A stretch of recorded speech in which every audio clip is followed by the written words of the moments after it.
नमस्कार दोस्तों। धर्म रहस्य चैनल में आप सभी का एक बार फिर से स्वागत है। आज हमें एक ईमेल पत्र प्राप्त हुआ है। भेजने वाले ने एक सत्य घटना लिख के भेजी है। आइए जानते हैं। रूम नंबर 13 की भूतनी के विषय में गुरुजी को प्रणाम। गुरुजी कृपया जानकारी को किसी को ना बताइए। मैं आपको एक सत्य अनुभव भेज रहा हूँ। आप इसे प्रकाशित अवश्य कीजिएगा। गुरुजी, मेरी जो कहानी है यह वास्तविक है और इसका संबंध एक विशेष स्थान से भी है। मैंने जगह और जानकारी में थोड़ा बदलाव किया है ताकि कोई परेशानी वहाँ मेरी वजह से ना आए। गुरुजी, मुंबई का सबसे पुराने छात्रावास हो। इस हॉस्टल की एक अंधेरी गली में एक ऐसा स्थान था जो कि आज बहुत भूतिया माना जाता है। इस इमारत में कई कमरे हैं, पर रूम नंबर 13 को लेकर हमेशा अजीब सी बातें फैली रही थीं। हॉस्टल के पुराने मालिक साहब इस कमरे को कभी किराए पर नहीं देना चाहते थे, लेकिन उनके बेटे ने, जिसने हाल ही में हॉस्टल को संभालना था, इन अफवाहों को सिर्फ अंधविश्वास मानकर खारिज कर दिया था। 5 साल पहले मीरा पाटिल नाम की एक लड़की, जो मुंबई विश्वविद्यालय में पढ़ने आई थी, इसी कमरे में रहती थी। वह महाराष्ट्र के एक छोटे से गांव से थी। उसके माता पिता ने उसकी पढ़ाई के लिए अपनी ज़मीन बेची थी। मीरा की मुलाकात विशाल से हुई, जो कॉलेज का सबसे अमीर और चर्चित लड़कों में से था। विशाल ने मीरा से प्यार का नाटक किया और उसके साथ शारीरिक संबंध भी बनाए, और जब मीरा ने उससे शादी की बात की तो उसने खुलेआम कॉलेज की कैंटीन में उसे गवार औरत कहकर अपमानित भी कर दिया। तुम्हारा इस्तेमाल करना इतना आसान था मेरा, विशाल ने चिल्लाकर कहा था। तुम जैसी लड़कियां सिर्फ टाइम पास के लिए ही होती हो। शर्म और अपमान से टूटी हुई मीरा रूम नंबर 13 में रहती थी। वहां वापस आई। उस रात तूफान और बिजली भी शायद कड़क रही थी। हॉस्टल के सभी छात्र अपने अपने कमरों में थे। मध्य रात्रि के समय भयानक चीख की आवाज़ सुनकर सब उठे, लेकिन बिजली गुल होने के कारण किसी ने कुछ नहीं देखा। अगली सुबह जब दरवाज़ा तोड़कर सब अंदर गए तो मीरा पंखे से लटकी हुई मिली। उसकी आंखें और मुंह पूरी तरह खुले हुए थे, जैसे किसी अदृश्य ताकत से रही हो। अपने हाथों से नाखूने से खुद को नोचने के निशान थे और दीवार पर अपने ही खून से लिखा था, मैं वापस आऊंगी, और हर उस आदमी से बदला। पुलिस ने इस मामले को दबा दिया और भाड़े का डॉक्टर लाकर रिपोर्ट दर्ज कर दी कि मीरा की मौत दिमागी बीमारी के कारण हुई थी। कमरा कुछ महीनों के लिए बंद कर दिया गया और फिर सब कुछ भिला दिया गया। कुछ समय बाद राहुल, अमन, विक्रम और सूरज, 4 दोस्त मुंबई में फिल्म स्टडी कोर्स करने के लिए आए थे। उन्हें निवास हॉस्टल का रूम नंबर 13, जो काफ़ी सस्ते पर मिल गया, और स्वयं उन लोगों ने कहा कि इतनी कम कीमत में बड़ा कमरा मिलना मज़े का बात है। विक्रम ने खुशी से उछलते हुए बोला था, अरे वार्डन साहब, आपने इतना सस्ता क्यों रखा है? अमन ने पूछा। वार्डन ने मुस्कुराते हुए कहा, बस ऐसे ही अभी तक किसी ने भी इस कमरे में ज़्यादा दिनों तक नहीं रहना स्वीकार किया, तो मैंने सोचा तुम लोगों को दे दूं, और फिर तुम लोग 4 भी हो। चारों ने अपना सामान शिफ्ट कर दिया। पहली रात जब वे अपनी पुरानी यादें तारों ताज़ा कर रहे थे और शराब पी रहे थे, विक्रम ने कहा कि इस कमरे की दीवारों पर यह कैसा निशान है। राहुल ने फ़ोन की टॉर्च जलाई और देखा कि दीवार पर कुछ खुरचे हुए निशान थे, जैसे किसी ने नाखूनों से दीवार खरींची हो। अरे छोड़ो यार, को पुराना कमरा है, यहाँ हज़ारों लोग रह चुके होंगे, राहुल ने कहा। पहली रात किसी घटना के बिना ही बीती, लेकिन दूसरी रात जब सब सो रहे थे तो सूरज की नींद अचानक खुल गई। उसने महसूस किया कि उसके बेड के पास कोई खड़ा है। कौन है? उसने धीरे से पूछा, लेकिन कोई जवाब नहीं मिला। लेकिन उसने देखा कि खिड़की के पास एक औरत खड़ी है। लंबे बाल, जिन्हें हवा कहीं भी नहीं थी, फिर भी हिल रहे थे। सूरज ने लाइट जलाने के लिए स्विच दबाया, लेकिन बिजली उस वक्त नहीं थी। वो अपने बेड से उठा और उस आकृति की ओर बढ़ा। जब वह करीब पहुंचा तो देखा कि वह आकृति खिड़की से बाहर दूसरी मंजिल से नीचे की तरफ देख रही थी, जहां से अगर कोई गिर जाए तो मौत निश्चित है। हेलो, सूरज ने धीरे से पुकारा। आकृति मुड़ी और सूरज की सांसें अटक गईं। वह एक अत्यंत खूबसूरत लड़की थी, लेकिन कुछ चीज़ें अजीब सी थीं। उसकी गर्दन पर रगड़ के निशान दिख रहे थे। उसने पूछा, क्या तुम औरतों की इज्जत करते हो? सूरज उसकी आवाज़ सुनकर घबरा गया, लेकिन उसकी आवाज़ गले में ही अटक गई। आकृति अचानक हवा में तैरने लगी। 1 सेकंड में सूरज के सामने आ गई और इस बार उसके चेहरे की मुस्कान विकृत हो चुकी थी। सूरज ने कहा, हाँ हाँ, उसने कहा। झूठे आकृति चिल्लाई और अपने बाल अचानक फैलाने लगी। तब सूरज ने जोर से चीखा और उन तीनों दोस्तों की भी नींद खुल गई।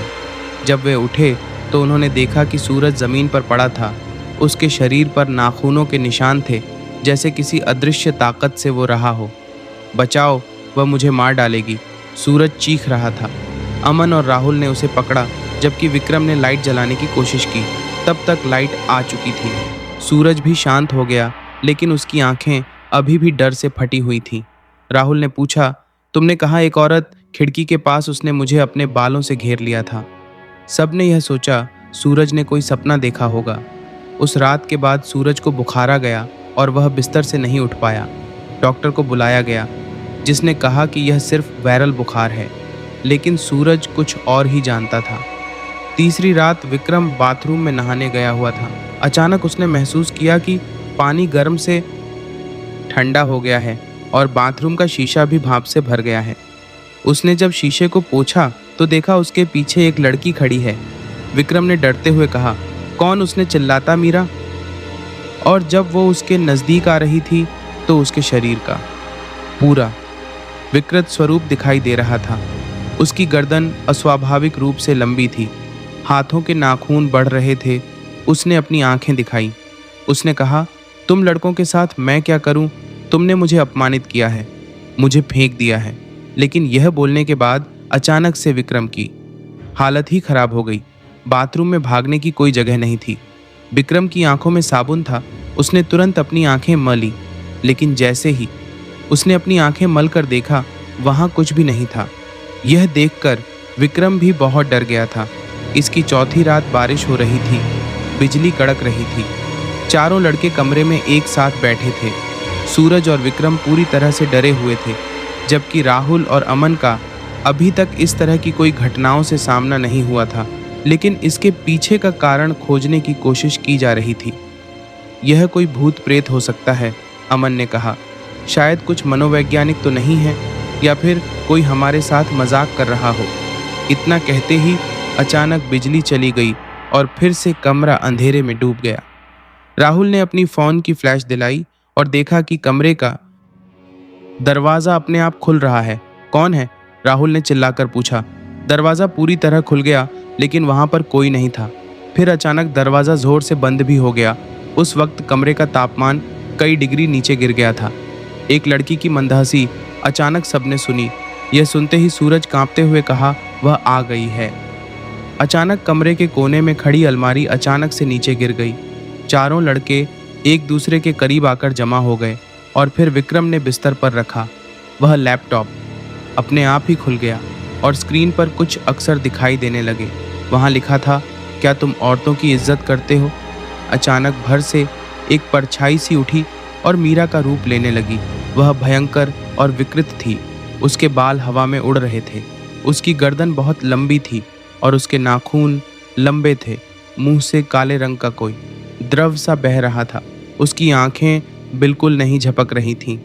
अचानक मीरा का वहाँ रूप अमन के पास पहुँचा और उसके गले पर हाथ रख दिया। अमन को महसूस हुआ जैसे कि बर्फ का कोई टुकड़ा उसके गले पर रख दिया गया हो। उसने पूछा, क्या तुम औरतों की इज्जत करते हो? अमन की आंखें फटी की फटी रह गईं। उसने कहा, हाँ हाँ, लेकिन उसके बाद क्रोध से मीरा ने उसे जोरदार तरीके से तमाचा मारकर जमीन पर पटक दिया। उसके शरीर पर खरोंच लग गई थी। उसकी शर्ट फट गई थी और छाती पर नाखूनों के निशान थे। अमन चिल्ला रहा था, वह मुझे मार डालेगी। राहुल ने धैर्य बनाकर कहा, रुक जाओ मीरा, मैं तुम्हारी मदद करना चाहता हूँ। मीरा का वह रूप अचानक थम गया और राहुल की ओर मुड़ा। तब उसने कहा, मुझे सिर्फ बदला चाहिए, विशाल को ढूंढो। मीरा का वह स्वरूप देखकर उनके बस का नहीं था कि वह और कुछ कह पाते। उसने कहा, मैं तुम्हें वादा करता हूँ। यह सुनते ही मीरा का रूप धीरे धीरे फर्श के अंदर समा पा गया और कमरे का तापमान फिर से सामान्य हो गया और लाइट भी वापस आ गई। अगले दिन चारों ने वार्डन से पूछताछ की। शुरू में वार्डन ने कुछ भी बताने से इनकार किया, लेकिन जब राहुल ने कहा कि उन्होंने मीरा को देखा है तो वार्डन का भी चेहरा पीला पड़ गया। उन्हें पता था कि इस कमरे में क्या हुआ था। वार्डन ने अपना सिर झुकाया, कहा, हाँ, 5 साल पहले एक लड़की मीरा पाटिल थी। उसने इस कमरे में खुदकुशी की थी। उसका प्रेमी विशाल सिंह था, जो अब एक बड़ी कंपनी चलाता है। उसने मीरा का इस्तेमाल किया और फिर उसे सबके सामने अपमानित किया था। मीरा ने फांसी लगा ली थी और मरने से पहले लिखा था कि वह वापस आएगी। राहुल ने बार्डन की बात को पूरा किया और बार्डर ने फिर अपनी आंखें बंद कर ली। यहाँ पर बहुत सी चीज़ें हो चुकी हैं, इसलिए तुम लोगों को बहुत सस्ते में कमरा दिया गया है। वार्डन ने कहा कि विशाल अब मुंबई के एक अमीर इलाके में रहता है और एक बड़ी कंपनी चलाता है। चारों दोस्तों ने विशाल से मिलने का फैसला किया, लेकिन फिर उस रात मीरा वापस नहीं आई। अब वह समझ चुके थे कि वह भी यही चाहती है, इसलिए अब सब ने नीलकुल का इंतज़ार कर लिया था। फिर अगले दिन चारों दोस्त विशाल के दफ्तर पहुंच गए। विफल अब एक सफल व्यवसायी था, शादीशुदा था और 2 बच्चों का पिता भी। जब इन लोगों ने उससे बात की तो उसने कहा, मैं तुम लोगों को नहीं जानता, अब मेरे पास बहुत काम भी है। तब विशाल ने कहा, हम लोग रूम नंबर 13 में रहते हैं। राहुल ने सीधे मुद्दे पर आते हुए कहा कि हमने मीरा को देखा है।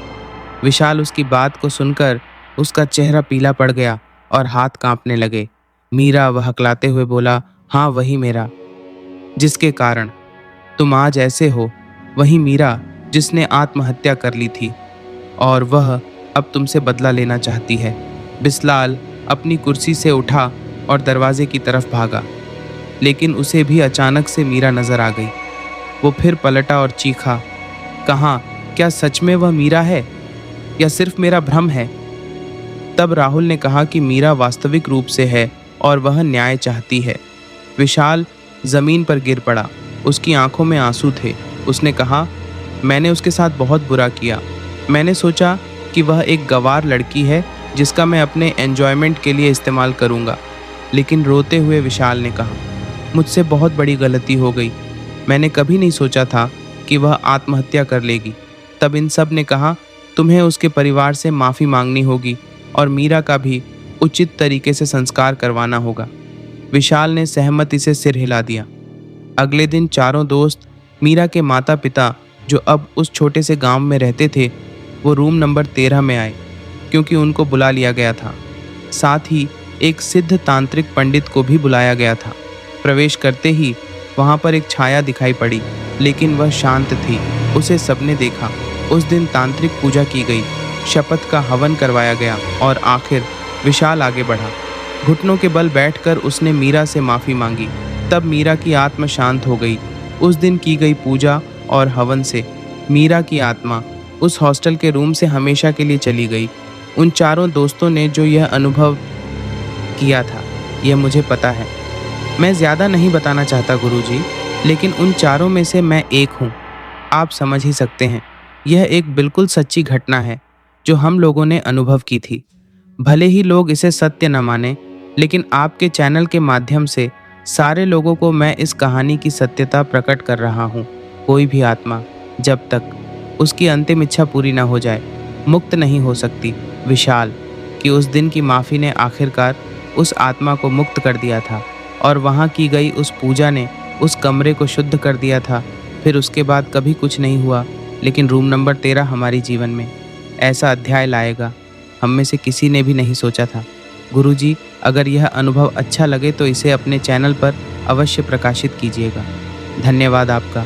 यहाँ पर देखिए कि इन्होंने कैसे अनुभव किया और एक सत्य अनुभव के माध्यम से एक आत्मा को जाना और उसकी मुक्ति का प्रयास किया।